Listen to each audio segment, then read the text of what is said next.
Uma questão que é fundamental, que é basilar no contexto europeu, e isso naturalmente não se restringe a Portugal, Itália e Espanha, mas especialmente aos três, é a questão referente ao custo de habitação. Esse, sem dúvida, é um grande drama europeu, eu diria. As grandes cidades, as capitais, né, as principais cidades europeias são populosas, são cidades que têm muitas pessoas, né, são cidades, eu diria, que muitas delas estão estranguladas no que diz respeito a novas construções. Dificilmente você consegue, em regiões centrais da Europa, construir novos empreendimentos, né, novos prédios, novas casas. É muito, muito, muito difícil isso acontecer. Existe, lógico, toda uma proteção também de patrimônios culturais, né, de proteção arquitetônica, né, porque tem todo esse contexto, né, do velho mundo, né, da história que a Europa carrega, né, então isso é, sem dúvida, também um dificultador para essa questão referente à habitação. Esse, sem dúvida, é um grande drama e que 2026 tem que ser um tema bastante debatido, né? Isso já vem sendo falado, mas precisa ser mais amplamente debatido. Eu acredito que se faz necessário, e mais do que necessário, se faz urgente a descentralização das principais cidades, né? Ou seja, a expansão dos interiores, né? Os interiores da Espanha, que tem muita terra que pode ser desenvolvida, muita cidade pode ser desenvolvida, da Itália, de Portugal e de tantas outras nações, né? Então, esse é um ponto muito importante e esse talvez seja o grande fato, o grande pilar que atrapalha a questão do custo de vida, que é o que a gente vai tratar hoje aqui também nessa live. Outros pontos importantes: energia. Nós tivemos, né, a guerra, e temos ainda, infelizmente, a guerra da Rússia contra a Ucrânia.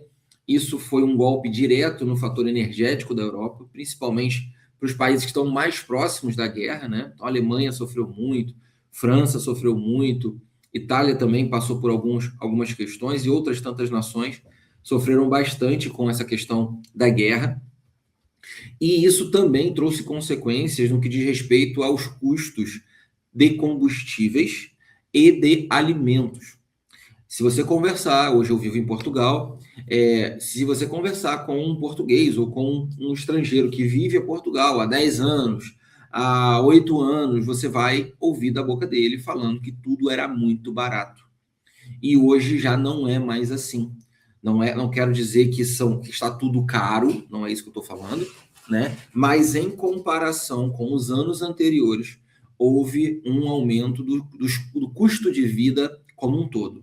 Entende-se combustível, entende-se como arrendamento, né, aluguel, entende-se como alimentos. E isso impacta diretamente na qualidade de vida das pessoas, uma vez que, se essa pessoa tem um ganho X e as coisas passam a ficar mais caras, ela necessariamente vai precisar, em tese, ganhar mais. Só que nem sempre o mercado vai estar aquecido, atrativo, para que ela consiga ter, de repente, 2 fontes de renda ou ter aumentos significativos nos seus ganhos. Essa não é uma cultura forte na Europa, tá? Boa parte da população europeia vive com em torno de 2 salários mínimos portugueses ou 2 salários mínimos espanhóis. Essa é a média da população, tá? Então, a grande maioria da população ela vai viver com mais ou menos esse valor, às vezes 1,5 salário, né? Então, quando o custo de vida aumenta, essa pessoa sente imediatamente essa realidade, tá?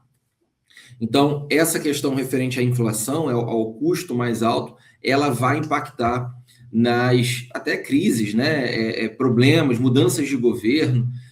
Automaticamente, quando as pessoas sentem o problema na economia, elas têm mais insatisfação política, naturalmente, né? Então, as pessoas perdem poder de compra, os governos se fragilizam e, muitas vezes, tentam, como a gente chama no Brasil, na canetada, né? Elas tentam, de forma artificial, mexer com os preços. Então, colocam condições sem impostos, colocam condições de reduções, mas a gente sabe muito bem que uma hora a conta chega, né? E essa conta, normalmente, o próprio povo quem paga, né?